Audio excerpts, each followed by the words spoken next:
죽은 언니 행세를 하라는 말씀이십니까? 19살 정소희는 언니 소원의 붉은 홀레복을 입고 가마에 올라야 했습니다.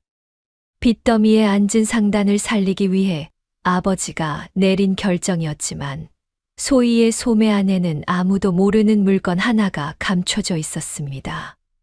그런데 이 며느리에게는 시가 사람들이 상상도 못할 사연이 하나 더 숨겨져 있었지요.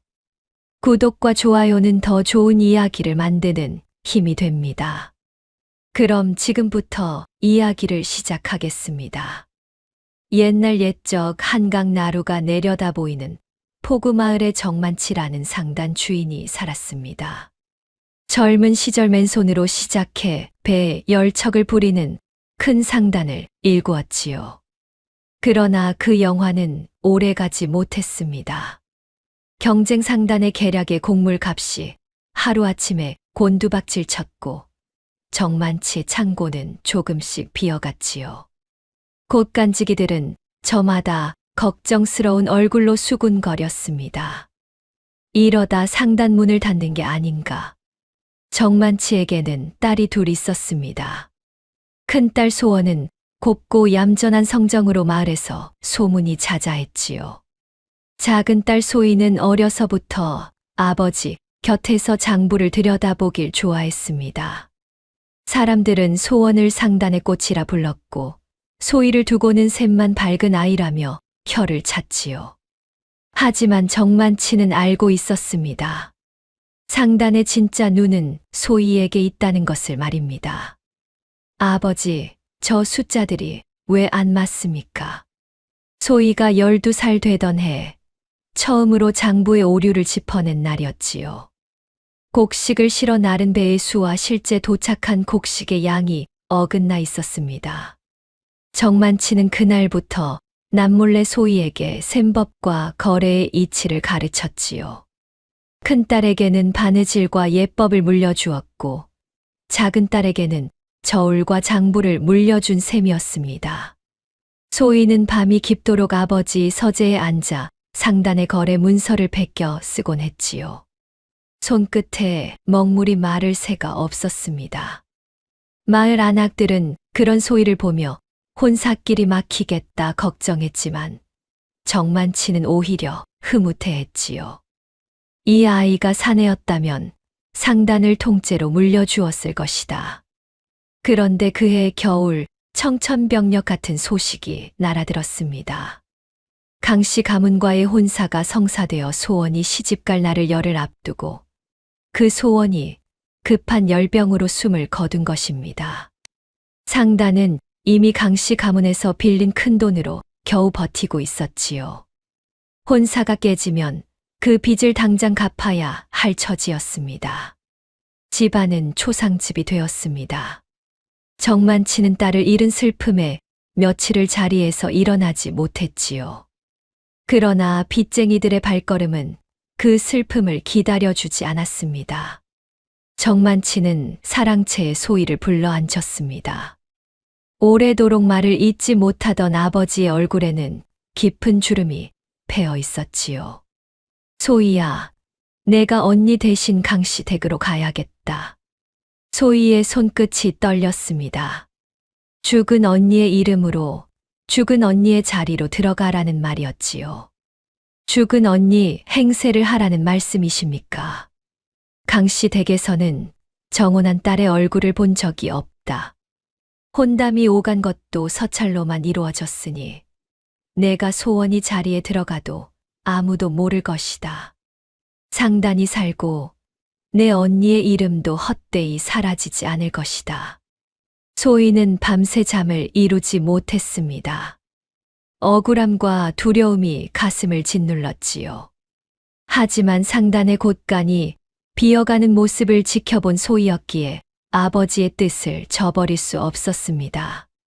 새벽이 밝아올 무렵 소희는 나무 궤짝 하나를 열었지요. 그 안에는 아버지가 물려준 상단의 인장이 들어 있었습니다. 이것만은 가져가겠습니다. 인장을 소매 깊숙이 넣으며 소희는 다짐했습니다. 언니의 이름으로 살아가더라도 자신이 배운 것만은 잃지 않겠다고 말이지요. 본래 날 소희는 소원의 이름으로 가마에 올랐습니다. 붉은 홀레복 속에서 소희의 눈빛만은 죽어 있지 않았지요. 강씨 가문으로 향하는 길, 가마가 흔들릴 때마다 소매 속 인장이 옷깃에 닿았습니다. 그 차가운 감촉이 소희에게는 유일한 위안이었지요. 강씨 가문은 한때 대대로 벼슬을 낸 양반가였으나 근래에는 살림이 기울어 거칠에만 남은 집안이었습니다. 대문 기둥은 낡아 페인트 칠이 벗겨져 있었고 마당의 석등에는 이끼가 끼어 있었지요. 시어머니 윤씨 부인은 대문 앞에서 새 며느리를 맞았습니다. 날카로운 눈매로 소희를 위아래로 훑어보던 윤씨 부인의 얼굴에 잠시 이상한 그림자가 스쳤지요. 어디서 본 듯한 얼굴이구나. 윤씨 부인이 낮게 중얼거렸지만 곧 고개를 저으며 며느리를 안으로 들였습니다. 소희는 그 순간 등줄기가 서늘해졌지요. 하지만 내색하지 않고 고개를 숙였습니다. 부족한 며느리이오나 성심을 다해 모시겠사옵니다. 본래 첫날 밤 남편 당두현은 소희의 얼굴을 물끄러미 바라보았습니다. 순박한 청년이었지요. 방 안에는 촛불 하나만이 흔들리고 있었습니다. 부인은 서찰에서 뵌 것보다 훨씬 강단이 있어 보이십니다. 소희는 가슴이 철렁했지만 애써 미소를 지었지요. 낯선 곳이라 긴장한 탓이겠지요, 서방님.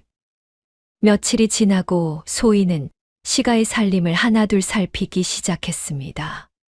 곳간은 생각보다 훨씬 비어 있었고 장부는 엉망으로 뒤엉켜 있었지요. 소희의 눈이 반짝였습니다. 이것은 소희가 가장 잘 아는 세계였으니까요. 그날 밤 소희는 몰래 등불을 켜고 낡은 장부를 펼쳤습니다. 숫자들이 어긋난 자리마다 붉은 점을 찍어가며 소희는 오랜만에 살아있다는 느낌을 받았지요. 저 숫자들이 왜 저리 어지러운고. 소희가 나지막이 중얼거리는데 문 밖에서 인기척이 났습니다.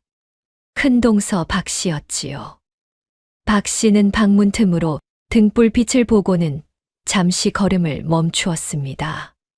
소희가 밤늦도록 장부를 들여다보는 모습을 박씨는 이미 여러 날째 지켜보고 있었던 것이지요.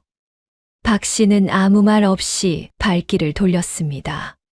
그러나 그 얼굴에는 놀라움과 함께 알 수 없는 안도감이 스쳐 지나갔지요. 마치 오래 기다려온 무언가를 확인한 사람처럼 말입니다. 이튿날 아침 소희는 부엌에서 아침상을 준비하는 박씨를 도왔습니다.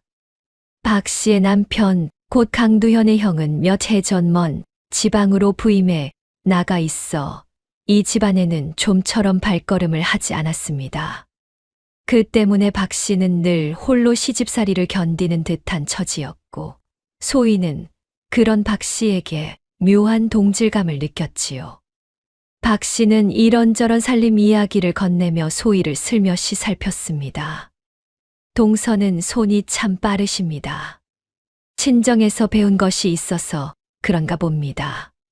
소희는 짧게 답하며 웃어 보였습니다.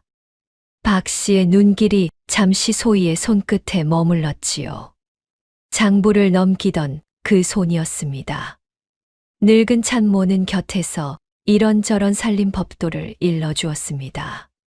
친정에서 자라며 익힌 것과는 또 다른 법도가 낯설었지요. 이 댁 어른들 입맛이 까다로우시니 간을 세심히 맞추셔야 합니다. 명심하겠습니다. 소희는 하나하나 눈에 익히며 고개를 끄덕였습니다. 낯선 부엌의 냄새와 손에 익지 않은 도구들 속에서 소희는 조금씩 이 집안의 며느리로 스며들어가고 있었지요. 그러나 마음 한구석에는 늘 아버지의 상단과 죽은 언니의 얼굴이 자리하고 있었습니다. 시아버지의 기일을 앞두고 온 집안이 분주했습니다. 제사 음식을 준비하는 자리에서 나이 지긋한 집안 어른 하나가 소희를 보며 넌지시 말을 건넸지요. 사람의 가치는 태어남이 아니라 살아감에 있느니라. 노인은 별다른 뜻 없이 던진 말이었지만 소희는 그 말이 가슴 한구석에 오래 남았습니다.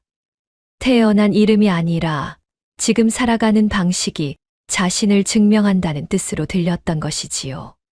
소희는 그때만 해도 그 말의 무게를 온전히 알지 못했습니다. 윤씨 부인은 그날 저녁 홀로 안방에 앉아 오래된 함을 열었습니다. 함 속에는 빛바랜 서찰 한 장이 들어 있었지요. 윤씨 부인의 손끝이 서찰 위에서 가늘게 떨렸습니다. 설마 그 아이가. 윤씨 부인은 서찰을 다시 읽어보았습니다. 젊은 시절 알고 지내던 정씨 성을 가진 벗의 이름이 거기 적혀 있었지요. 그러나 윤씨 부인은 이내 함을 닫고 자리에서 일어났습니다. 아직은 누구에게도 말할 수 없는 일이었지요. 한편 사촌형 강두식은 사랑채에서 술잔을 기울이며 새 며느리에 대한 소문을 듣고 있었습니다. 하인 하나가 조심세 아래였지요. 셈이 밝은 며느리가 들어왔다고들 합니다. 날이. 강두식의 눈이 가늘어졌습니다. 몰락해가는 강씨 가문의 재산을 노려온 지 오래였던 그에게 셈의 밝은 며느리는 그저 반가운 소식만은 아니었지요. 오히려 거슬리는 존재였습니다. 제법 쓸모가 있겠구나. 아니면 제법 성가시겠구나. 강두식은 술잔을 비우며 나지막이 웃었습니다. 그러고는 하인을 향해 나직이 명했습니다. 내일부터 저 며느리의 뒤를 조용히 밟아보아라. 강씨 가문에 들어온 지 2해가 흘렀습니다.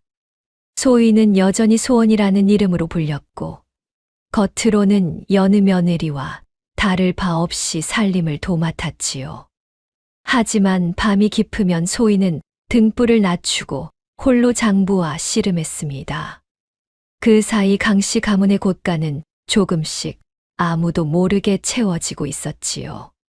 이 집 곳간이 요즘 어째 줄지를 않는구나. 윤씨 부인이 어느 날 곳간지기에게 던진 말이었습니다. 곳간지기는 어리둥절한 얼굴로 고개를 갸웃했지요. 소인도 그것이 이상하다 여겼습니다요. 들어오는 곡식은 없는데 곳간이 채워지니 말입니다. 윤씨 부인은 별다른 대꾸 없이 자리를 떴습니다. 하지만 그 의문은 마음 한구석에 오래 남았지요. 소희가 몰래 곳간을 채우는 방법은 다름이 아니었습니다. 친정에서 배운 대로 헐값에 나온 곡물을 미리 사들였다가 값이 오를 때 되팔아 그 차익을 시가의 살림에 보탠 것이지요. 물론 이 모든 거래는 소희의 이름이 아니라 오래전부터 알고 지내던 객주의 이름을 빌려 은밀히 이루어졌습니다. 아씨, 이번에도 값이 2배로 뛰었습니다. 소희의 심부름을 도맡은 어린 몸종 개똥이가 귓속말로 전했지요. 소희는 짧게 고개를 끄덕이며 장부에 숫자를 적어 넣었습니다. 수고했다. 이 일은 아무에게도 말하지 말거라. 여부가 있겠습니까, 아씨. 이렇게 소희가 조용히 살림을 일으키는 사이 시어머니 윤씨 부인의 편에는 나날이 심해졌습니다. 윤씨 부인에게는 오래전 시집간 딸이 하나 있었는데 그 딸이 근래 친정에 자주 드나들며 소희를 흠잡기 시작한 것이지요. 어머니, 작은 동서가 밤마다 등불을 켜놓고 무얼 하는지 아십니까? 살림하는 며느리가 그리 밤을 새워서야 몸이 남아나겠습니까? 신우이의 말에 윤씨 부인의 눈빛이 날카로워졌습니다. 소희를 향한 의심의 씨앗이 조금씩 자라나기 시작한 것이지요. 그러나 윤씨 부인은 아직 서찰 속 이름을 확신하지 못한 터라 겉으로는 냉랭하게 대할 뿐 크게 나무라지는 않았습니다. 몸가짐을 조심하거라. 남들 눈에 이상하게 비칠 수 있느니라. 명심하겠습니다, 어머님. 소희는 고개를 숙이며 답했지만 속으로는 다른 생각을 하고 있었지요. 이 집안이 겉으로는 위엄을 갖췄지만 속은 텅 비어 무너지기 직전이라는 것을 소희는 누구보다 먼저 알아챈 사람이었습니다. 한편 시아버지는 몇 해 전부터 다리를 저는 병을 앓고 있었습니다.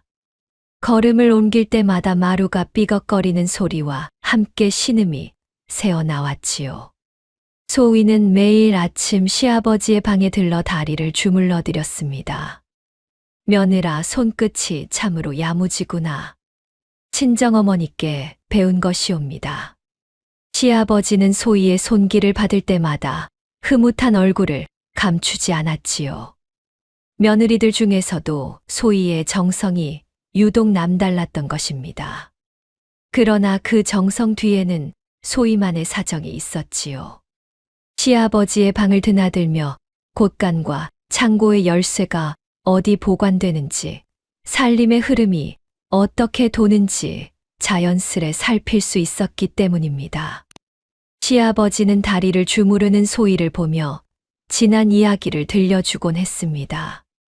내 젊었을 적에는 이 집안도 제법 번듯했느니라. 그러다 이런저런 사정으로 살림이 기울었지. 무슨 사정이었는지 여쭈어도 되겠습니까, 아버님? 말하자면 길다. 다만 사람을 잘못 들이면 집안이 통째로 흔들릴 수 있다는 것만은 분명하더구나. 소희는 그 말이 예사롭지 않게 들렸습니다. 시아버지가 정확히 무엇을 두고 하는 말인지는 알 수 없었지만 이 집안에도 나름의 깊은 사연이 있으리라는 것만은 짐작할 수 있었지요. 시누이는 그런 소희가 못마땅했습니다. 친정에 자주 드나들던 시누이는 어느 날 곳간 앞에서 소희와 마주쳤지요. 작은 동서는 어찌 그리 곳간 근처를 자주 서성이십니까? 살림을 살피는 것이 며느리의 도리가 아니겠습니까, 형님? 소희는 담담히 답했지만 시누이의 눈초리는 좀처럼 누그러지지 않았습니다. 시누이는 그 길로 어머니 윤씨 부인을 찾아가 다시 한번 소희를 흠잡았지요. 어머니, 작은 동서가 곳간 열쇠 있는 곳을 유난히 잘 아는 듯합니다. 이상하지 않습니까? 곳간을 살피는 것이 흠이 될 일은 아니다. 다만 내 눈으로 좀 더 지켜보아야겠구나. 윤씨 부인은 딸의 말을 흘려듣지 않았습니다. 그날부터 윤씨 부인은 소희의 일거수일투족을 유심히 살피기 시작했지요. 소희의 곁에는 어린 몸종 개똥이가 그림자처럼 붙어 있었습니다. 개똥이는 원래 강씨 가문에서 부리던 아이였으나 소희의 성실함에 감복해 어느새 가장 믿음직한 심부름꾼이 되어 있었지요. 아씨, 오늘은 나루터에서 곡물 값이 크게 떨어졌다 합니다. 그렇다면 지금이 사들일 때다. 은밀히 다녀오너라. 예, 아씨. 그런데 소희는 늘 궁금합니다. 아씨는 어찌 이리 샘에 밝으신지요? 소희는 잠시 말을 멈추었다가 조용히 웃어 보였습니다. 어릴 적부터 눈에 익은 일이었을 뿐이다. 개똥이는 더 캐묻지 않았지요. 다만 아씨의 눈빛에서 예사롭지 않은 무언가를 느낄 뿐이었습니다. 마을에서도 강씨 가문에 대한 소문이 돌기 시작했습니다. 우물가에 모인 안악들은 저마다 한마디씩 보탰지요. 강씨 대꽃간이 요즘 다시 찬다지요. 그 댁 며느리가 살림 솜씨가 남다르다더군요. 샘이 여간 밝은 게 아니라고요. 몰락하던 집안이 다시 일어서는 걸 보니 참으로 신통한 일입니다. 소문은 발이 빨라 강씨 가문 담장 안까지 흘러들었습니다. 그럴수록 시누이의 심기는 더욱 불편해졌지요.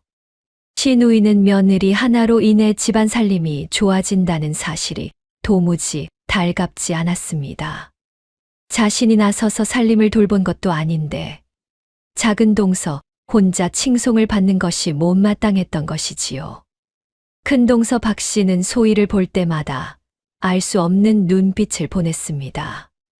어느 날 저녁 우물가에서 둘만 마주쳤을 때 박 씨가 조심스레 입을 열었지요.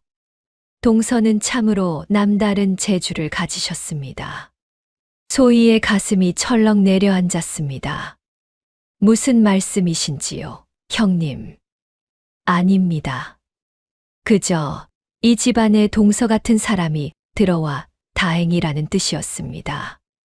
박 씨는 더 이상 캐묻지 않고 자리를 떴습니다. 그러나 소희는 그 뒷모습을 보며 박 씨가 무언가를 알고 있으리라는 예감을 지울 수 없었지요. 남편 강두현은 여전히 소희를 아끼고 믿었습니다.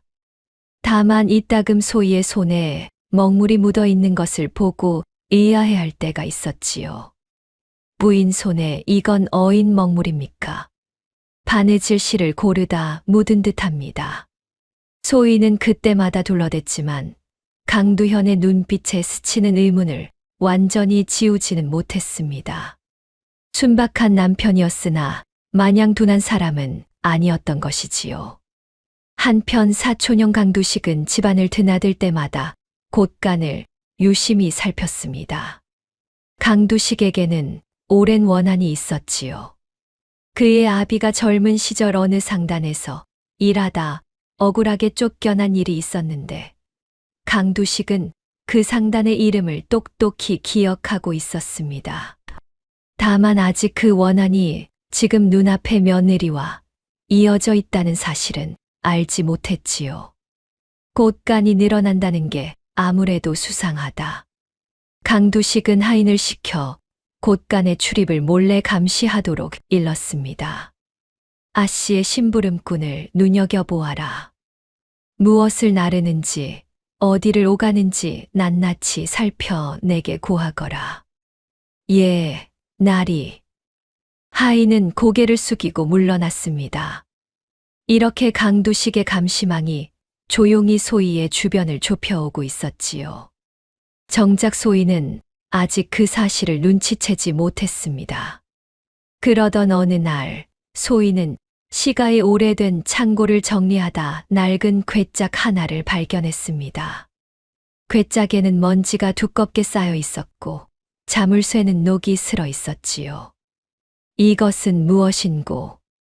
소희가 괴짝을 열어보려는 순간 밖에서 윤씨 부인의 목소리가 들려왔습니다. 거기서 무얼 하고 있느냐? 소희는 화들짝 놀라 괴짝을 도로 덮었습니다. 창고를 정리하고 있었사옵니다, 어머님.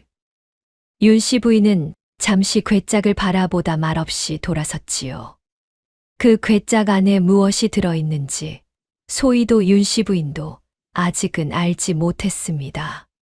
다만 그 낡은 창고는 훗날 이 집안의 모든 비밀이 한꺼번에 쏟아져 나올 자리였지요.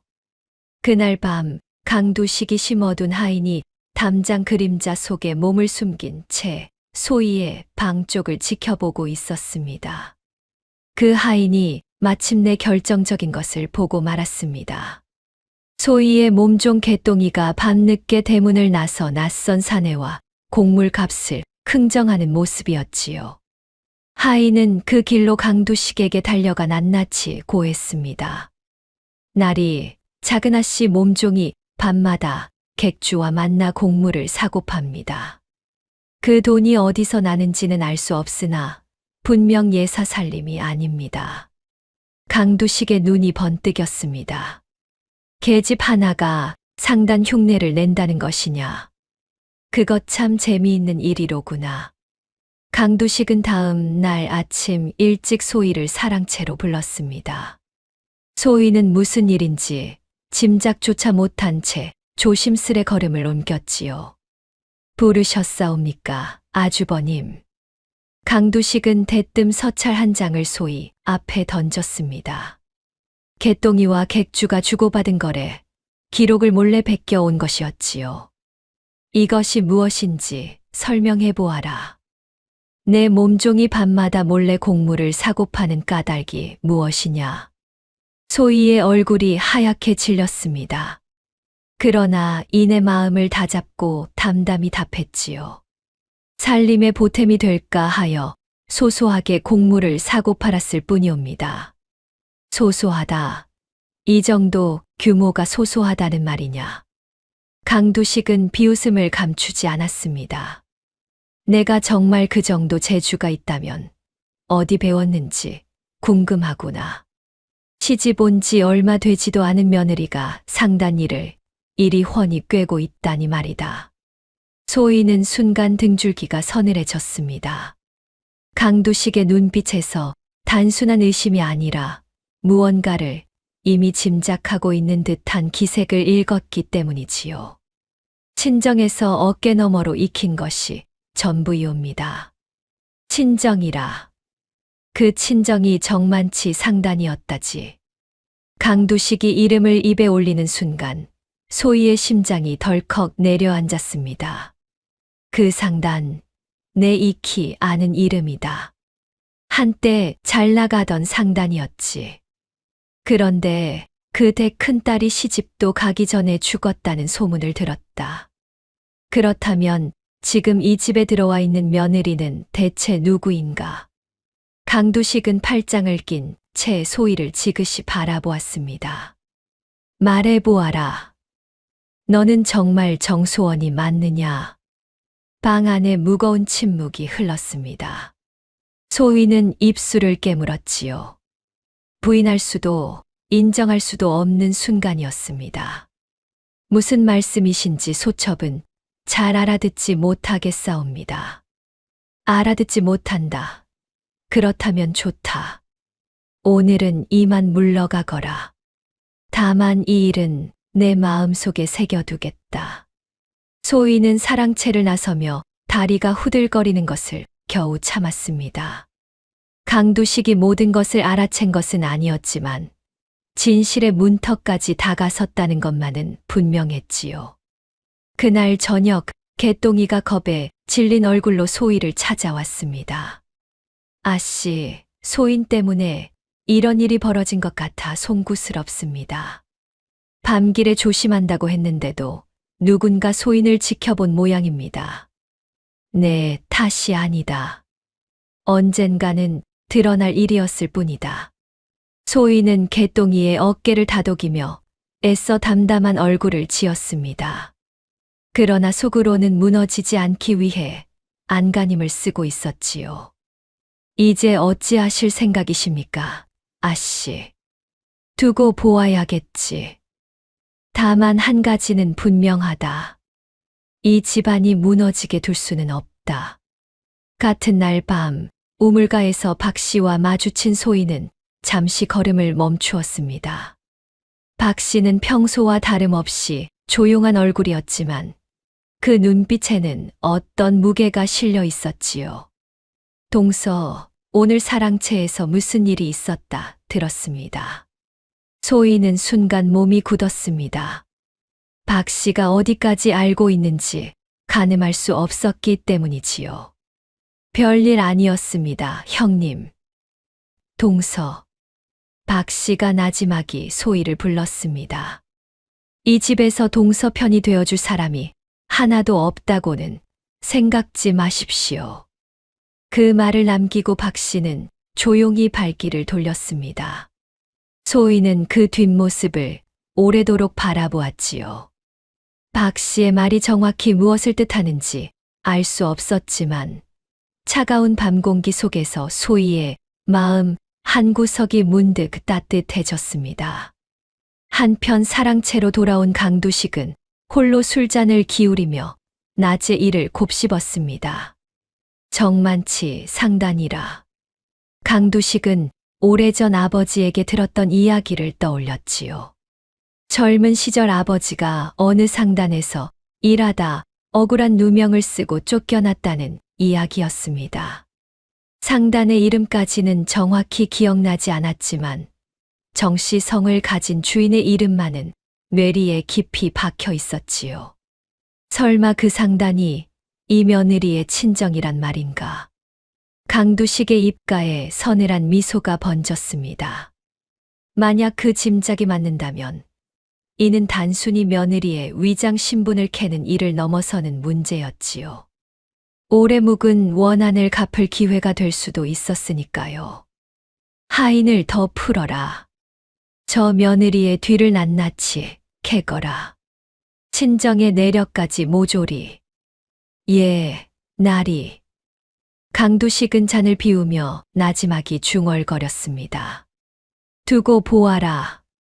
내가 무엇을 숨기고 있든 내가 반드시 밝혀내고 말 것이다.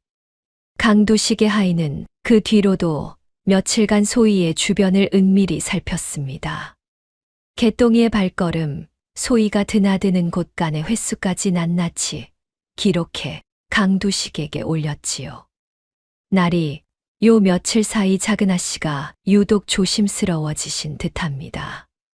소인의 눈을 의식하시는 것 같습니다. 당연한 일이다. 궁지에 몰린 쥐는 몸을 사리는 법이지. 하지만 그럴수록 꼬리를 밟히기 마련이다.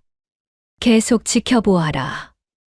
강두식의 눈빛에는 사냥감을 몰아가는 자의 여유가 서려 있었습니다. 소희가 아무리 조심한다 해도 이미 벌어진 틈을 완전히 메우기는 쉽지 않은 일이었지요. 며칠 후 남편 당두현이 근심 가득한 얼굴로 소희를 찾아왔습니다. 부인, 요즘 형님이 부인에 대해 캐고 다닌다는 이야기를 들었소. 대체 무슨 일입니까? 소희는 남편의 눈을 마주하지 못했습니다. 그동안 감춰온 모든 것이 무너질까 두려웠던 것이지요. 별일 아니옵니다, 서방님. 심려치 마십시오. 강두현은 아내의 말을 믿고 싶었지만 어딘가 석연치 않은 기분을 떨치지 못했습니다. 부인, 나는 부인을 믿습니다. 하지만 형님이 저리 나선다면 결코 그냥 넘어갈 사람이 아닙니다. 무슨 일이든 내게 먼저 말해 주시오. 부인 혼자 짊어질 일이 아니지 않습니까? 소희는 남편의 진심 어린 얼굴을 바라보며 잠시 흔들렸습니다. 모든 것을 털어놓고 싶은 마음이 목 끝까지 차올랐지만 아직은 때가 아니라는 생각에 다시 마음을 다잡았지요. 서방님의 마음 잊지 않겠습니다. 다만 지금은 저를 조금만 더 믿어주십시오. 강두현은 아쉬운 얼굴로 고개를 끄덕였습니다. 부부 사이에 처음으로 말 못할 그늘이 드리운 밤이었지요. 박 씨는 그날 이후에도 소희의 안색을 자주 살폈습니다. 겉으로 내색하지는 않았지만 소희가 겪는 시련이 곧 자신의 일처럼 느껴졌던 것이지요. 동서, 요즘 부쩍 낯빛이 어둡습니다. 무리하지 마십시오. 괜찮습니다, 형님. 걱정해 주셔서 감사합니다. 괜찮지 않아 보이니 드리는 말씀입니다. 혼자 짊어지려 하지 마시고 힘들 때는 언제든 저를 찾으십시오. 소희는 박 씨의 진심 어린 말에 마음이 조금이나마 놓였습니다. 이 낯선 집안에서 자신을 진정으로 걱정해 주는 사람이 있다는 사실이 소희에게는 무엇보다 큰 힘이 되었지요. 그날 밤 소희는 홀로 방에 앉아 소매 속 상단 인장을 꺼내 들었습니다. 차가운 인장의 감촉이 손끝에 닿을 때마다 소희의 마음속에는 두 갈래의 길이 떠올랐지요. 모든 것을 감추고 조용히 살아가는 길과 스스로 나서 이 집안을 완전히 일으켜 세우는 길이었습니다. 이대로 숨기만 해서는 아무것도 지킬 수 없다. 소희는 인장을 다시 소매에 넣으며 결심했습니다. 강두식이 무엇을 알아챘든 이제는 물러설 수 없다는 것을 깨달은 것이지요. 소희는 그날부터 더욱 대담하게 시가의 살림을 손보기 시작했습니다. 낮에는 며느리로서 예를 다하고 밤에는 상단 후계자로서 셈을 놓는 이중의 삶을 스스로 선택한 것입니다. 이제부터는 숨기는 것이 아니라 지키는 것이다. 소희의 눈빛이 그 어느 때보다 단단해졌습니다. 그리고 그 결심을 아는 사람은 아직 이 집안에 아무도 없었지요. 바로 그 무렵 시가의 오래된 창고 뒤편 언덕에서는 며칠째 내리는 비에 흙이 조금씩 무너져 내리고 있었습니다.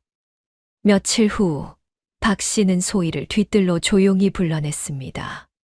사람의 눈이 닿지 않는 감나무 아래였지요. 동서, 이제는 말씀드려야 할 때가 온 듯합니다.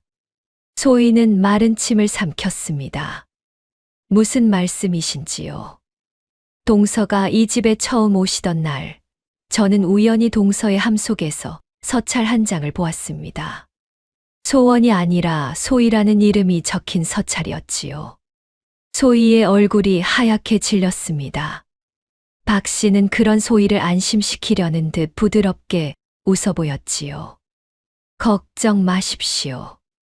저는 그날부터 지금까지 누구에게도 말한 적이 없습니다. 어찌하여 그리하셨습니까? 저 역시 이 집안에 시집온 첫해 몹시 외롭고 고단했습니다. 그때 저를 다독여준 것은 다름 아닌 죽은 소원 아기 씨였습니다. 혼담이 오갈 무렵 이 댁에 잠시 다니러 왔던 소원 아기 씨가 낯선 저에게 먼저 다가와 손을 잡아주었지요. 그 은혜를 잊지 못해 동서가 그 이름으로 들어오신 날부터 지켜드리기로 마음먹었습니다. 소희의 눈시울이 붉어졌습니다. 언니의 흔적이 이런 식으로 자신을 지켜주고 있었다는 사실에 가슴이 뭉클해졌지요. 형님, 감사합니다. 그리고 죄송합니다. 죄송할 것 없습니다. 동서는 그 이름을 빌려 이 집안을 살리고 계시지 않습니까? 저는 그것만으로도 충분합니다. 박 씨는 소희의 손을 가만히 잡았습니다. 다만 한 가지 당부드리고 싶은 것이 있습니다. 아주버님이 심상치 않게 동서를 캐고 다니십니다.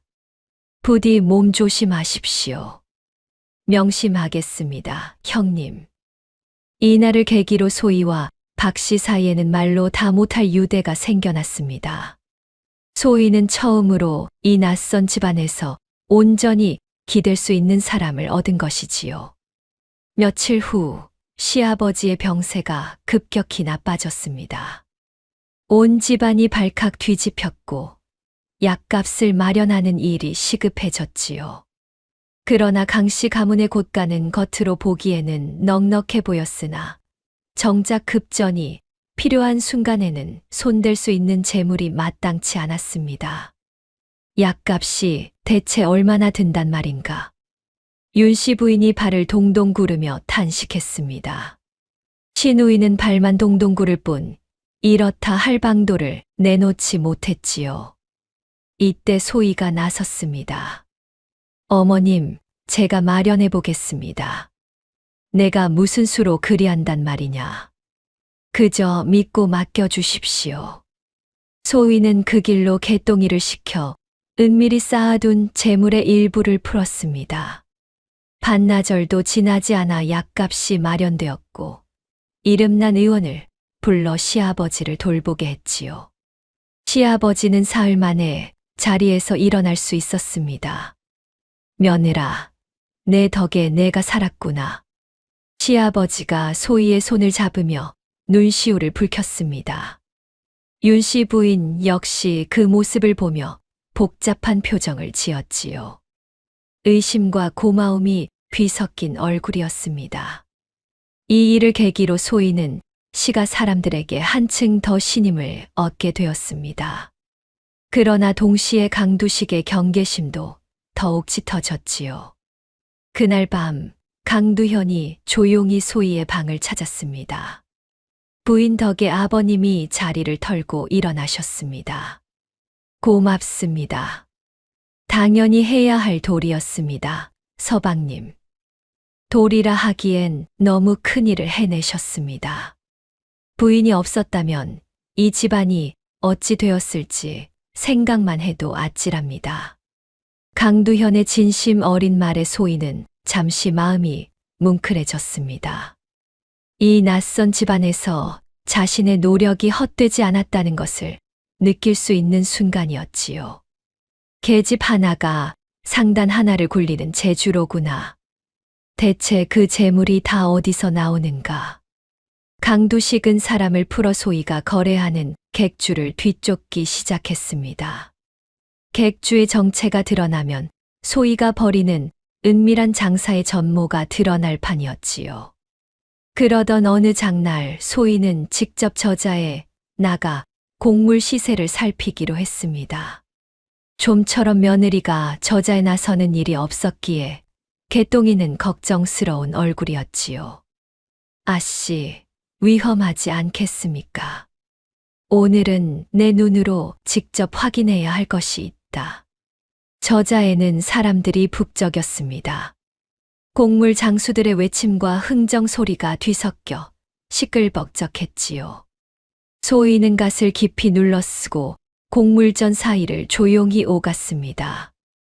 마침 경쟁 상단에서 나온 자들이 값을 후려치려는 수작을 부리고 있었지요.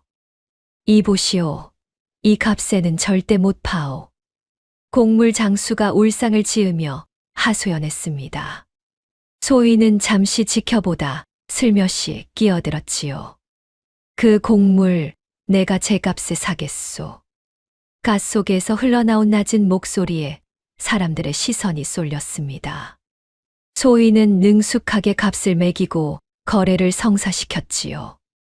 그 모습을 멀리서 지켜보던 낯선 사내가 있었습니다. 다름 아닌 강두식이 심어둔 하인이었지요. 저자를 나서던 길, 소희는 우연히 신우이와 마주쳤습니다. 신우이 역시 장을 보러 나온 참이었지요. 작은 동서 아니십니까? 어찌 저자에 다 나오셨습니까? 소희는 순간 당황했지만 곧 태연히 답했습니다. 어머님 심부름으로 잠시 나왔습니다. 그러시군요. 그런데 아까 곡물전에서 값을 흥정하시던 분이 작은 동서를 꼭 닮았던데 제가 잘못 보았나 봅니다. 신우이의 말투에는 은근한 가시가 돋아 있었지요. 소희는 심장이 덜컥했지만 침착하게 웃어 보였습니다. 저와 닮은 사람이 저자에 흔한가 봅니다. 그런가 봅니다. 신우이는 미심쩍은 눈초리를 거두지 않은 채 자리를 떴습니다. 소희는 그 뒷모습을 보며 다시 한번 위기감을 느꼈지요. 강두식뿐 아니라 신우이까지 자신의 주변을 살피는 눈이 하나둘 늘어가고 있었습니다. 집으로 돌아가는 길, 소희는 오랜 단골 곡물 상인 억쇠를 만났습니다. 정만치 상단 시절부터 알고 지내던 이였지요. 아씨, 아니 이런 곳에서 뵙다니요. 억쇠가 반가움 반, 걱정 반의 얼굴로 소희를 맞았습니다. 쉿, 지금은 그리 부르지 마시게. 그저 지나가는 객으로 대해주게나. 여부가 있겠습니까? 그나저나 요즘 벌이시는 일이 예사롭지 않다는 소문이 돌던데 부디 조심하셔야 합니다. 고맙네. 자네 도움이 늘 큰 힘이 되고 있네. 억쇠는 소희에게 근래 곡물 시세의 흐름을 넌지시 귀띔해 주었습니다. 오랜 인연이 만들어낸 믿음이었지요. 소희는 그 정보를 마음에 새기며 다시 발걸음을 옮겼습니다. 개똥이는 소희의 곁에서 조심스레 물었습니다. 아씨, 오늘 저자에서 너무 대담하셨던 것 아닙니까? 아씨 얼굴을 아는 이가 한둘이 아닐 텐데요. 나도 안다. 하지만 눈으로 직접 확인해야 안심이 되는 일들이 있다. 값을 남에게만 맡겨두었다가는 큰 낭패를 볼 수 있느니라. 그래도 부디 다음부터는 소인을 먼저 보내주십시오. 아씨 신변이 위태로워지면 이 모든 일이 무슨 소용이겠습니까? 소인은 개똥이의 말에 잠시 걸음을 멈추었습니다. 어린 몸종의 진심 어린 걱정이 고마웠지요. 알겠다. 다음부터는 내 말을 새겨 듣겠다. 두 사람은 어둑해진 골목길을 나란히 걸었습니다. 저 멀리 강씨 가문의 기와 지붕이 눈에 들어오자 소희의 발걸음이 다시 무거워졌지요. 저 담장 안에서 자신을 기다리고 있는 것이 무엇일지 소희는 쉬이 짐작할 수 없었습니다. 두 사람이 대문 안으로 들어서는 순간 사랑채 쪽에서 강두식의 목소리가 날카롭게 터져 나왔습니다. 게 아무도 없느냐? 당장 저 며느리를 불러오너라. 사랑채로 불려간 소희에게 강두식은 대뜸 물었습니다. 오늘 저자에 나갔다는 말이 있던데 사실이냐? 어머님 심부름으로 잠시 다녀왔을 뿐이옵니다. 심부름치고는 오래 걸렸다고 들었다. 소희는 심장이 조여왔지만 담담히 고개를 숙였습니다. 송구합니다, 아주버님. 다음부터는 조심하겠습니다. 강두식은 한동안 소희를 노려보다가 손을 내저었습니다. 오늘은 이만 물러가거라. 소희는 사랑채를 나서며 안도의 숨을 내쉬었지만 강두식의 의심이 조금도 사그라들지 않았다는 것을 알고 있었지요. 방으로 돌아온 소희는 한동안 말없이 앉아 있었습니다. 그러다 문득 소매 속 상단 인장을 꺼내 손끝으로 가만히 어루만졌지요. 아버지, 제가 지금 이 길을 옳게 가고 있는 것이겠지요. 아무도 없는 방 안에서 소희는 홀로 그렇게 되뇌었습니다. 두려움과 확신이 뒤섞인 밤이었지요. 며칠 후 개똥이가 저자에서 억새를 만나고 돌아와 소식을 전했습니다. 아씨, 경쟁 상단 쪽에서 이 근방 곡물을 싹 사들이려 한다는 소문이 있습니다. 값이 곧 크게 뛸 듯합니다. 그렇다면 지금 서둘러 사들여야겠구나. 다만 자금이 만만치 않게 들 겁니다. 괜찮으시겠습니까? 소희는 잠시 생각에 잠겼다가 단호히 고개를 끄덕였습니다. 지금 아니면 기회가 없다. 있는 재물을 모두 걸어보겠다. 소희는 그동안 은밀히 모아온 재물을 대부분 풀어 곡물을 사들였습니다. 위험한 결단이었지만 소희의 예상은 정확히 들어맞았지요. 며칠 지나지 않아 정말로 곡물 값이 크게 뛰어올랐고 그 차익은 고스란히 강씨 가문의 살림에 보탬이 되었습니다. 장마가 시작되었습니다. 하늘은 잿빛으로 무겁게 내려앉았고 빗줄기는 그칠 줄을 몰랐지요. 강씨 가문 사람들은 저마다 처마 밑에서 불어난 개울물을 걱정스레 바라보았습니다. 올해 장마가 유난히 심상치 않구나. 시아버지가 마루에 앉아 혀를 찼습니다. 소희는 곳간과 창고의 물건들을 점검하며 혹시 모를 침수에 대비했지요. 그러던 중 시아버지가 소희를 은밀히 불렀습니다. 며느라, 내게 부탁할 일이 하나 있다. 말씀하십시오, 아버님. 오래전부터 벼르던 일인데 저 창고 뒤편에 있는 낡은 문서들을 정리해야겠다. 내 다리가 이 지경이라 직접 살피기 어려우니 내가 대신 맡아주겠느냐. 소희는 흔쾌히 응했습니다. 창고는 얼마 전 괴짝을 발견했던 바로 그곳이었지요. 이튿날 소희는 창고에 들어가 먼지 쌓인 문서들을 하나둘 꺼내기 시작했습니다. 대부분은 오래된 전담 문서와 낡은 서찰이었지만 그 가운데 낯익은 괴짝이 다시 눈에 들어왔지요. 이번에는 반드시 열어보아야겠다. 소희가 조심스레 자물쇠를 풀어보려는 순간 밖에서 요란한 빗소리와 함께 무언가 무너지는 굉음이 울려 퍼졌습니다. 창고 뒤편 언덕이 무너졌다. 밖에서 다급한 외침이 들려왔습니다. 며칠간 쏟아진 폭우로 창고 뒤편 언덕이 무너져 내리며 창고 벽 한쪽이 함께 허물어진 것이지요. 소희는 급히 몸을 피했고 다행히 크게 다치지는 않았습니다. 무너진 벽 틈으로 흙더미가 쏟아져 들어왔는데 그 사이로 낡은 함 하나가 드러났습니다. 오랫동안 벽 속에 숨겨져 있던 함이었지요. 소희는 떨리는 손으로 흙을 걷어내고 함을 열었습니다. 그 안에는 빛바랜 삼배 조각이 곱게 개켜져 있었습니다. 소희는 그 삼배를 보는 순간 숨이 멎는 듯 했지요. 어머니가 손수 짜서 언니 소원에게 만들어준 그 삼배의 저고리 조각이었기 때문입니다.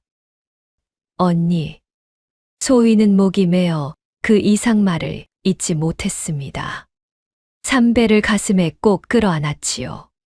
어찌하여 언니의 유품이 이 낯선 집안 벽 속에 숨겨져 있었는지 알 수 없었지만 그 순간만큼은 죽은 언니가 곁에 있는 듯한 기분이 들었습니다. 한편 개똥이는 무너진 창고 소식을 듣고 한 걸음에 달려왔습니다. 아씨, 다치신 곳은 없으십니까? 소인이 조금만 더 일찍 아뢰었더라면. 아니다, 개똥아. 이 언덕이 무너질 줄은 아무도 몰랐던 일이다. 내 탓이 아니다. 개똥이는 소희의 손에 들린 삼배 조각을 보고는 눈을 크게 떴습니다. 이것은 무엇입니까, 아씨? 내 언니의 유품이다. 어찌 이곳에 있었는지는 나도 아직 알지 못한다. 개똥이는 조심스레 삼배를 살피다 조용히 말했습니다. 아씨, 하늘이 무너진 언덕을 통해 아씨께 무언가를 알려주려는 것인지도 모르겠습니다. 소희는 그 말에 잠시 마음이 뭉클해졌습니다. 어린 몸종의 순박한 말 한마디가 소희에게는 큰 위로가 되었지요. 그때 인기척이 들려왔습니다. 윤씨 부인이었지요. 무너진 창고 소식을 듣고 급히 달려온 것입니다. 며느라, 다친 데는 없느냐? 윤씨 부인은 소희의 몰골을 살피다 소희가 품에 안고 있는 삼배 조각을 발견하고는 그대로 얼어붙었습니다. 그것이 대체 어디서 났느냐? 윤씨 부인의 목소리가 가늘게 떨렸습니다. 소희는 삼배를 감출 새도 없이 윤씨 부인과 눈이 마주쳤지요. 무너진 벽 속에서 나왔습니다. 어머님. 이것은 소인의 어머니께서 짜주신 것이온데 어찌 이곳에 있었는지 소인도 알지 못하겠습니다. 윤씨 부인의 얼굴이 하얗게 질렸습니다. 오래전 자신이 직접 그 함을 벽 속에 숨겼던 기억이 떠올랐기 때문이지요. 죽은 소원 아기씨가 정혼 무렵 잠시 이 댁에 다니러 왔을 때 실수로 흘리고 간 유품을 윤씨 부인이 거두어 두었던 것이었습니다. 당시 시아버지는 정만치와의 옛 인연을 못마땅히 여겨 그 이름조차 입에 올리지 못하게 했었기에 윤씨 부인은 그 유품을 서랍이 아닌 벽 속에 숨겨 아예 존재 자체를 지워버리려 했던 것이었습니다. 이 일은 내가 나중에 다시 이야기해주마. 윤씨 부인은 그 말만 남기고 황급히 자리를 떴습니다. 소희는 그 뒷모습을 보며 가슴이 세차게 뛰는 것을 느꼈지요. 윤씨 부인이 무언가 큰 비밀을 감추고 있다는 것을 이제는 확신할 수 있었습니다. 시아버지는 무너진 창고를 둘러보며 씁쓸한 얼굴로 중얼거렸습니다. 이 창고도 이제 다시 손을 봐야겠구나. 오래 묵혀둔 것들이 많아 이런 사달이 났나 보다. 소인이 정리를 도와드리겠습니다. 아버님. 내가 있어 다행이구나. 이런 굳은 일을 마다하지 않는 며느리가 어디 흔하겠느냐. 시아버지는 소희의 어깨를 다독이며 흐뭇한 미소를 지었습니다. 그러나 그 미소가 오래가지 못하리라는 것을 이때는 아무도 짐작하지 못했지요. 강두식은 자신의 계획이 무산된 것에 분을 참지 못했습니다. 사랑채에 홀로 앉아 문서를 들고 나가려다 발각된 하인을 다그쳤지요. 어찌 그리 허술하게 굴었단 말이냐. 송구합니다. 나리. 하지만 이번 일로 다들 나리를 의심의 눈초리로 보고 있습니다. 의심이야 한때뿐이다. 저 며느리의 정체만 확실히 밝혀낸다면 모든 시선은 그쪽으로 쏠릴 것이다. 강두식은 이를 갈며 다짐했습니다. 이번에는 실패했지만 다음에는 반드시 결정적인 한 방을 마련하겠다. 그 서슬퍼런 눈빛 속에는 단순한 재산 욕심을 넘어선 오래된 원한이 함께 타오르고 있었지요. 한편 박 씨는 무너진 창고 소식을 듣고 한 걸음에 달려와 소희를 살폈습니다. 동서, 몸은 괜찮으십니까? 괜찮습니다, 형님. 다만, 소희는 품속의 삼배 조각을 조심스레 꺼내 보였습니다. 박 씨는 그것을 보는 순간 눈을 크게 떴지요. 이것은 언니의 유품인 듯합니다. 어찌 이 덱벽 속에 있었는지는 알 수 없으나 분명 언니의 것이 맞습니다. 박 씨의 얼굴에 복잡한 감정이 스쳤습니다. 어머님께서 무언가 알고 계신 듯합니다. 아까 그 낯빛을 보셨습니까? 보았습니다. 어머님도 무언가 감추고 계신 것이 분명합니다. 두 사람은 한동안 말없이 서로를 바라보았습니다. 이 집안에 얽힌 실타래가 예상보다 훨씬 깊고 복잡하다는 것을 둘 다 어렴풋이 느끼고 있었지요. 이 소동으로 인해 잠시나마 강두식의 재산 강탈 시도가 저지되었으니 집안 사람들은 위기를 넘겼다며 안도했습니다. 이번 한 번은 넘어갔구나. 시아버지가 안도의 한숨을 내쉬었습니다. 그러나 그것은 착각이었지요. 강두식은 이 실패를 계기로 더욱 은밀하고 치밀한 방법을 궁리하기 시작했으니까요. 겉으로 드러난 위기는 지나갔지만 진짜 위기는 아직 시작조차 되지 않았던 것입니다. 소희는 그날 밤 품에 안았던 언니의 삼배 조각을 조심스레 상단 인장 곁에 나란히 두었습니다. 두 개의 유품이 소희의 손안에서 하나로 모이는 순간이었지요. 언니, 내가 반드시 이 집안을 지키고 언니의 이름도 지키겠습니다. 그때 마당 저편에서 다급한 발소리가 들려왔습니다. 강두식의 하인이 무언가를 손에 쥔 채 사랑채로 뛰어들고 있었습니다. 하인은 사랑채 문턱에 무릎을 꿇고 손에 쥔 것을 내밀었습니다. 저자에서 몰래 베껴 온 거래 기록과 곳간지기에게서 얻어낸 진술서였지요. 날이 마침내 결정적인 것을 찾았습니다. 강두식은 그것을 받아들고 그날부터 열흘 동안 조용히 움직이며 나머지 증거를 모으는데 몰두했지요. 저자에서 소희를 보았다는 하인의 증언, 개똥이와 객주가 주고받은 거래 기록, 그리고 무엇보다 정만치 상단의 몰락과 소원의 죽음에 관한 소문까지 모든 조각을 하나씩 맞추어 나갔습니다. 이제 됐다. 더 이상 의심이 아니다. 결정적인 것은 늙은 곳간지기의 증언이었습니다. 강두식은 그 노인이 젊은 시절 정만치 상단에서 일한 적이 있다는 것을 알고 일부러 술자리를 마련해 넌지시 캐물었지요. 취기가 오른 노인은 소희의 걸음걸이와 샘을 놓는 손버릇이 젊은 시절 보았던 정만치의 것과 꼭 닮았다고 무심코 흘리고 말았습니다. 강두식은 그 말을 듣는 순간 모든 조각이 맞아떨어짐을 느꼈습니다. 지금 이 집안의 며느리는 정소원이 아니라 그 동생 정소희라는 사실을, 그리고 그 정소희의 친정 상단이 다름 아닌 자신의 아버지를 내쫓았던 바로 그 상단이라는 사실을 말이지요.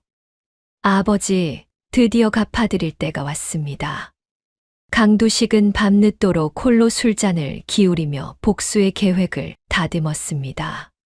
단순히 진실을 밝히는 것으로는 부족했지요. 그는 이 집안 전체를 뒤흔들어 소희는 물론 강씨 가문의 명예까지 한꺼번에 무너뜨릴 셈이었습니다. 이튿날 강두식은 집안 어른들을 모두 사랑채로 불러 모았습니다. 윤 씨 부인, 시아버지, 강두현, 박 씨, 신우이까지 모두 자리했지요. 소희도 영문을 모른 채 불려 나왔습니다. 오늘 이 자리에서 밝힐 것이 있습니다. 강두식이 자리에서 일어나 좌중을 둘러보았습니다.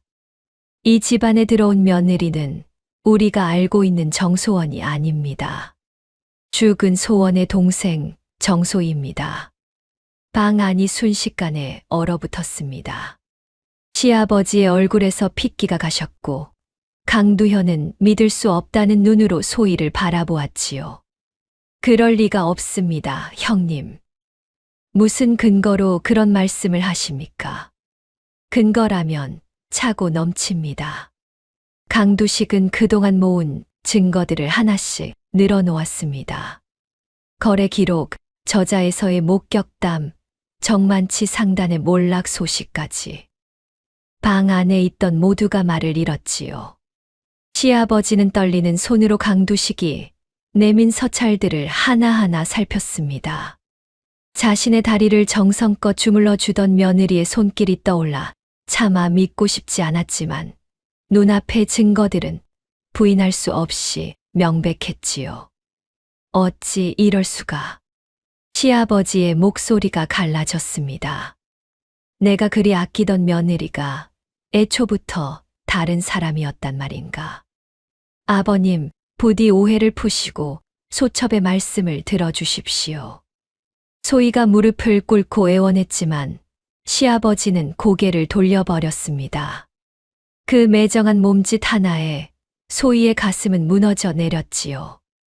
강두식은 그런 소희를 내려다보며 승기를 잡았다는 듯 말을 이었습니다. 이 여인이 지금껏 벌인 거래의 규모를 아십니까? 웬만한 상단 하나를 굴리고도 남을 재물입니다. 이것이 과연 순수한 며느리의 도리에서 나온 일이겠습니까? 필시 훗날을 도모하려는 계략이었을 것입니다. 그것은 사실이 아닙니다. 소희가 참지 못하고 목소리를 높였습니다. 소첩은 오직 이 집안을 살리고자 했을 뿐입니다. 살리고자 했다. 남의 이름을 훔치고 남의 집 곳간을 몰래 불린 것이 살리는 일이라 말하는가. 강두식의 말은 날카로운 칼날처럼 소희의 가슴을 파고들었습니다.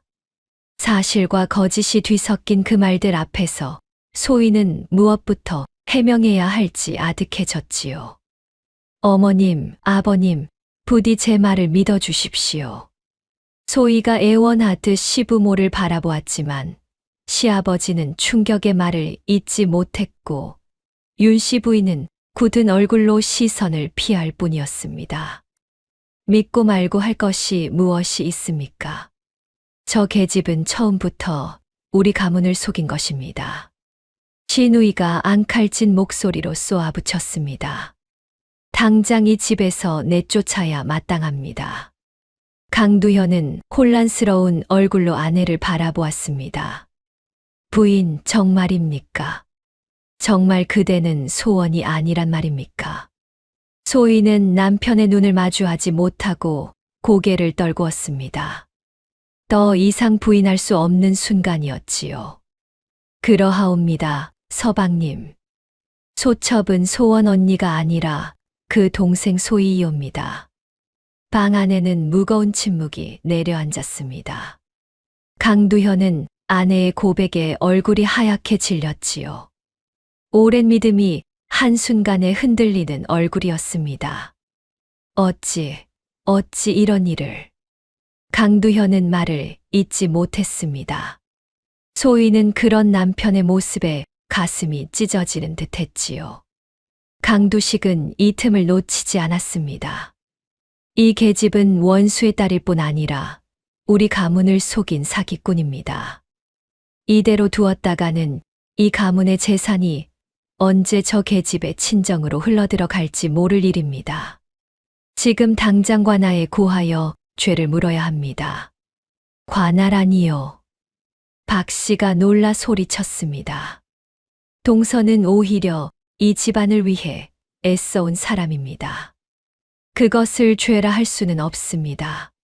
형수님은 잠자코 계십시오. 이 일은 가문의 명예가 걸린 중대한 문제입니다. 강두식은 완강했지요.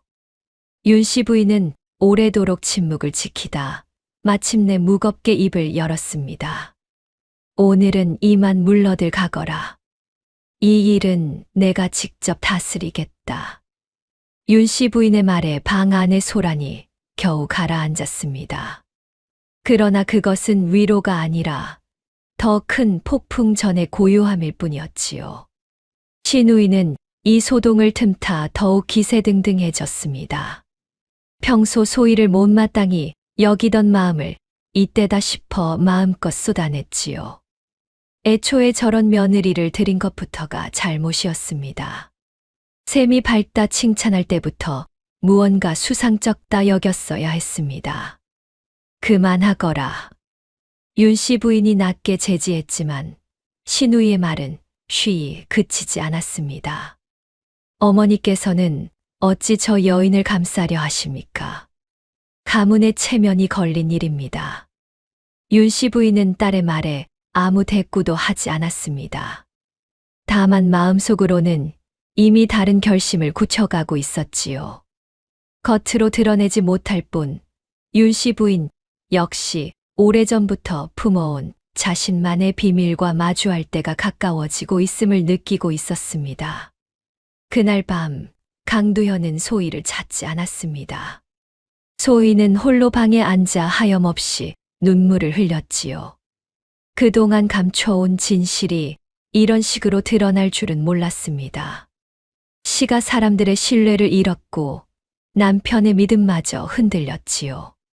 상단 인장과 언니의 삼배 조각을 품에 안은 채 소희는 처음으로 완전히 무너져 내렸습니다. 모든 것이 헛수고였던가. 소희의 중얼거림이 어두운 방 안에 힘없이 흩어졌습니다. 그동안 몰래 채워온 곳간도 시아버지를 살린 약값도 이제는 모두 의심의 증거로 뒤바뀌어 있었지요. 진심으로 지키고자 했던 이 집안에서 소희는 하루아침에 도둑이자 사기꾼으로 전락한 것입니다. 박 씨가 조용히 방문 앞에 다가와 섰지만 차마 문을 열지 못했습니다. 지금 이 순간 소희에게 무슨 말을 건네야 할지 박 씨조차 알지 못했던 것이지요. 바깥에는 다시 비가 내리기 시작했습니다. 처마 끝에서 떨어지는 빗방울 소리만이 그 밤의 정막을 채우고 있었지요. 강두현은 그날 밤새 아버지의 서재를 서성이며 마음을 다잡으려 애썼습니다. 아내에 대한 배신감과 그럼에도 떨쳐지지 않는 애틋함이 뒤엉켜 도무지 갈피를 잡을 수 없었지요. 내가 알던 그 사람은 정녕 거짓이었을까? 강두현은 혼잣말로 되뇌었습니다.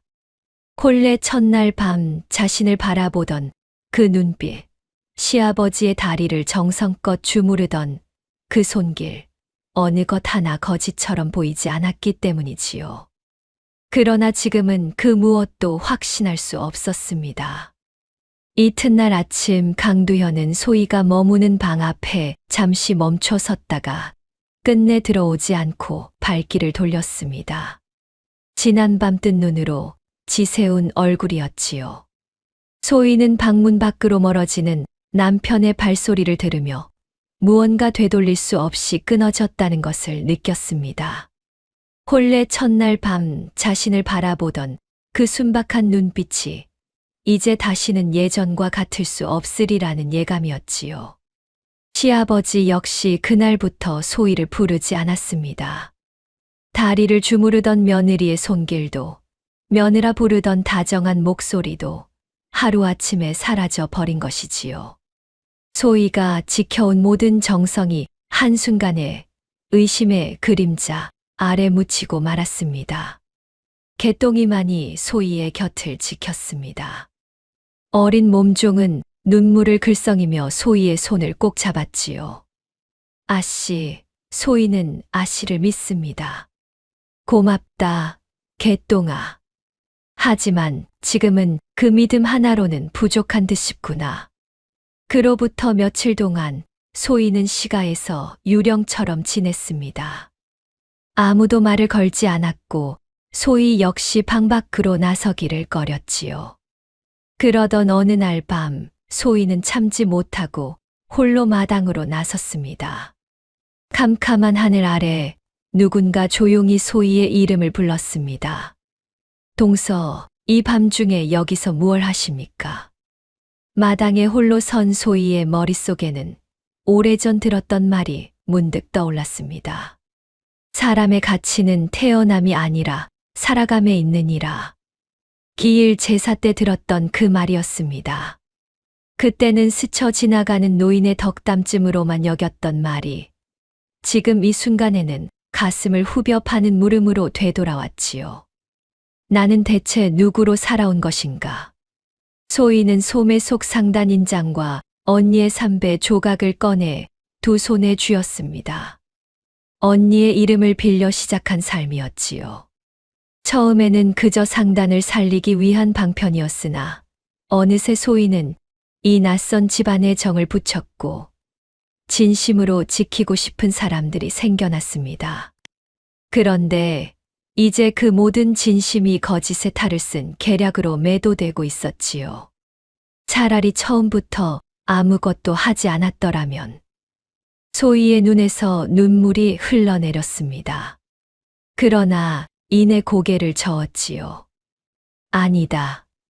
그리했다면 이 집안은 벌써 무너졌을 것이다. 나는 잘못한 것이 없다. 다만 이름을 감추었을 뿐 마음까지 속인 적은 없다. 바로 그때 다가온 박 씨가 소희의 곁에 조용히 앉았지요. 형님. 소희는 눈물을 훔치며 애써 웃어 보였습니다. 동서, 제가 전에 말씀드렸지요. 죽은 소원 아기 씨가 저를 지켜주었다고. 그 은혜를 갚고자 동서를 지켜왔다고 말입니다. 예, 형님. 그런데 실은 제가 동서를 지켜온 것은 그 은혜 때문만이 아니었습니다. 박 씨의 목소리가 잔잔히 이어졌습니다. 저 역시 이 집안에 처음 왔을 때 낯선 이름과 낯선 자리 속에서 저를 잃어버릴 것 같은 두려움을 느꼈습니다. 그때 깨달은 것이 있습니다. 사람을 이어주는 것은 결국 핏줄이나 이름이 아니라 서로를 향한 진심이라는 것을 말입니다. 동서가 소원이든 소이든 그것이 무슨 상관이겠습니까? 동서가 이 집안을 위해 흘린 땀과 마음, 저는 그것을 보아왔습니다. 피는 물보다 진하지만 정은 피보다 진한 법이다. 소희는 그 말을 나지막이 되뇌었습니다.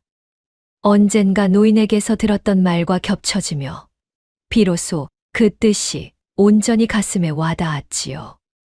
이름이나 핏줄로 맺어진 관계보다 진심으로 나눈 정이 훨씬 더 깊고 단단한 법이었습니다. 형님, 감사합니다.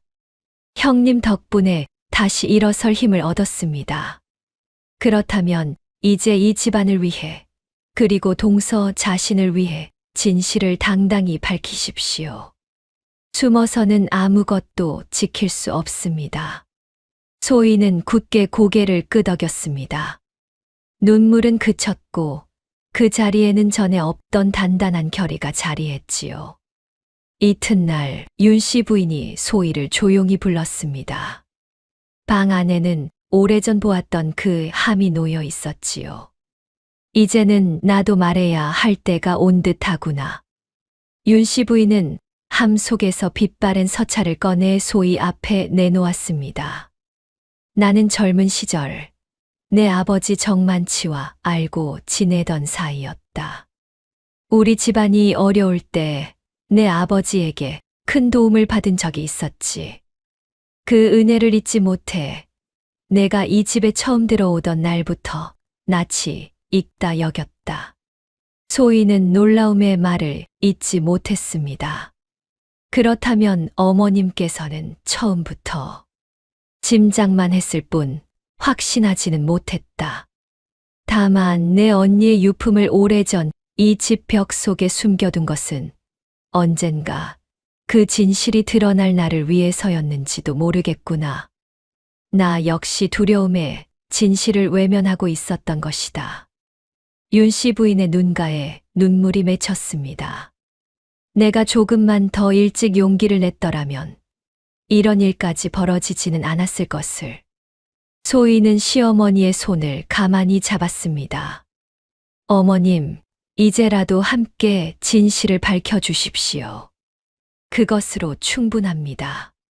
같은 날 강두식은 관아의 소희를 사기와 재산 편취 혐의로 정식 고발했습니다.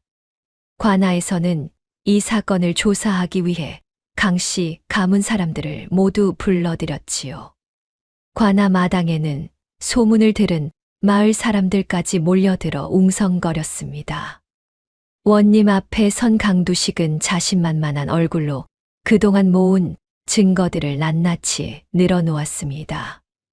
이 여인은 죽은 정소원의 이름을 훔쳐 시집온 자입니다.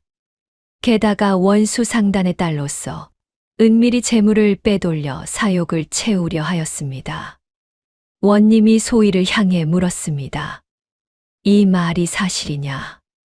소희는 무릎을 꿇은 채 담담히 입을 열었지요. 이름을 빌린 것은 사실이옵니다. 허나 재물을 빼돌린 적은 결단코 없사옵니다. 오히려 소첩이 모은 재물은 모두 시가의 살림을 위해 쓰였습니다. 말로만 그리한다면 누가 믿겠느냐? 증좌를 대어보아라. 이때 박 씨가 앞으로 나섰습니다. 원님, 소인이 증인이 되겠습니다.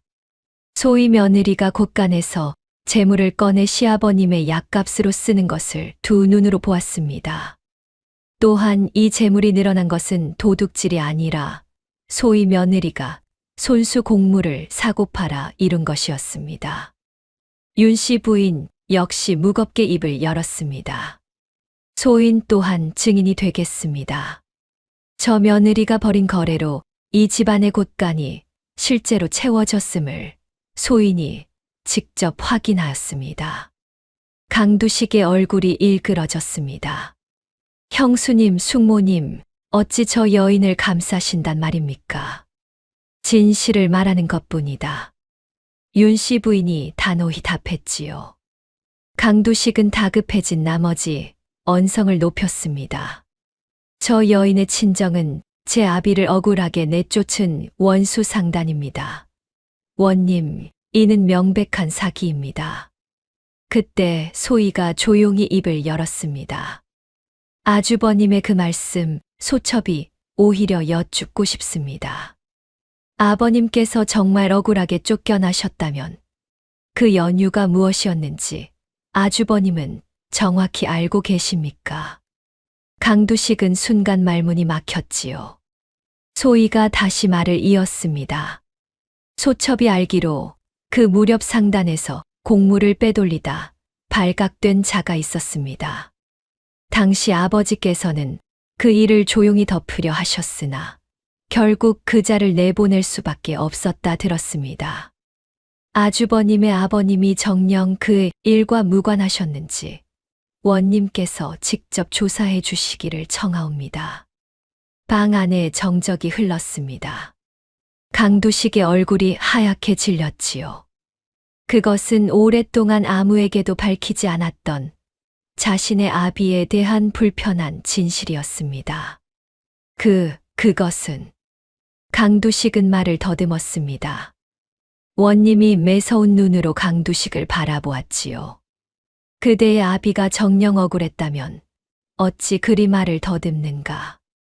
강두식의 하인 하나가 그 자리에서 결국 무너져 내렸습니다. 오랫동안 강두식을 따르며 온갖 꾸준히 일을 도맡았던 자였지요. 원님, 소인이 모든 것을 아뢰겠습니다. 도련님의 아버님께서 실은 곡물을 빼돌리다 발각되어 쫓겨나신 것이 맞습니다. 도련님은 그 일을 숨기시고 오히려 정만치 상단이 억울하게 내쫓았다며 원한을 키워오셨습니다. 닥쳐라. 강두식이 소리쳤지만 이미 엎질러진 물이었지요. 하인의 증언에 이어 그동안 강두식의 지시로 은밀히 소희를 감시해온 다른 하인들까지 하나둘 사실을 털어놓기 시작했습니다. 재산을 노려온 정황, 문서를 빼돌리려던 시도, 거짓 증거를 꾸며낸 정황까지 낱낱이 드러났지요. 원님은 마침내 판결을 내렸습니다. 강두식은 그릇된 원한으로 거짓을 꾸며 남을 모함하고 가문의 재산을 노려 문서를 빼돌리려 하였다. 이는 결코 가벼이 넘길 수 없는 죄이니 관아에 잡아 가두고 죗값을 물을 것이다. 강두식은 포졸들에게 끌려나가며 절규했습니다. 내가 무엇을 잘못했단 말이냐? 그러나 그 외침에 귀 기울이는 이는 아무도 없었지요. 오랜 원한과 탐욕이 결국 스스로를 올가맨 결과였습니다. 이어 원님은 소희를 향해 부드러운 목소리로 말했습니다. 그대는 비록 이름을 빌렸으나 그 마음과 행실은 참된 며느리의 도리를 다하였다. 죽은 언니의 이름 대신 이제는 그대의 본래 이름으로 이 집안의 며느리로 살아가도 좋을 것이다. 관아 마당에 모여있던 사람들 사이에서 나지막한 탄성이 터져 나왔지요. 소희는 눈물을 흘리며 고개를 숙였습니다. 성은이 만극하옵니다. 그날 저녁 강씨 가문으로 돌아온 소희를 강두현이 마당에서 기다리고 있었습니다.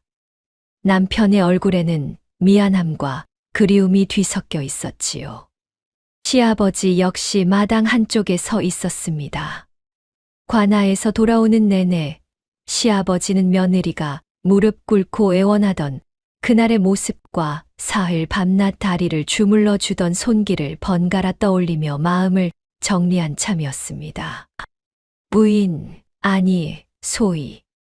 처음으로 남편의 입에서 자신의 진짜 이름이 불리는 순간이었습니다. 소희의 눈에서 다시 눈물이 흘렀지요.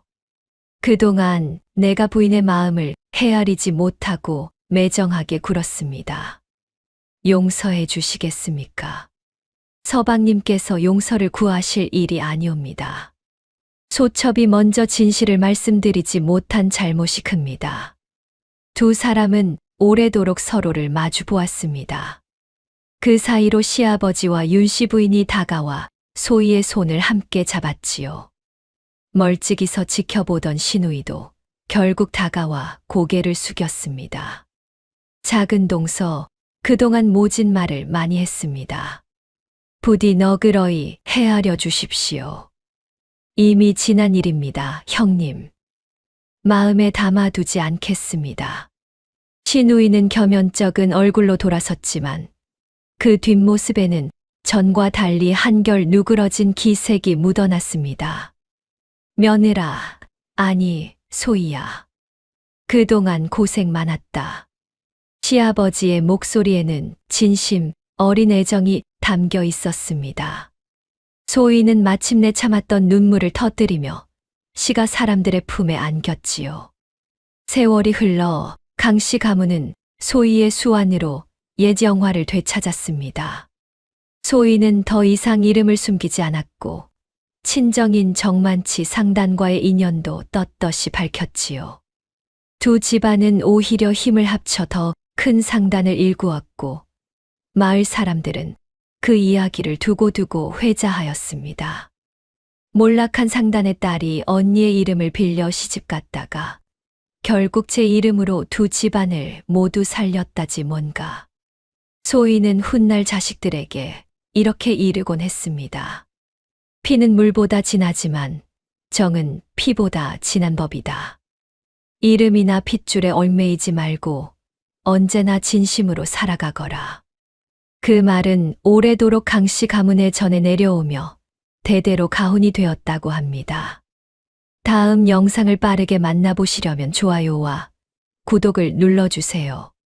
지금 화면에 나오는 더 재미있는 영상들도 함께 해주세요. 그럼 모두 행복한 하루 보내세요. 감사합니다.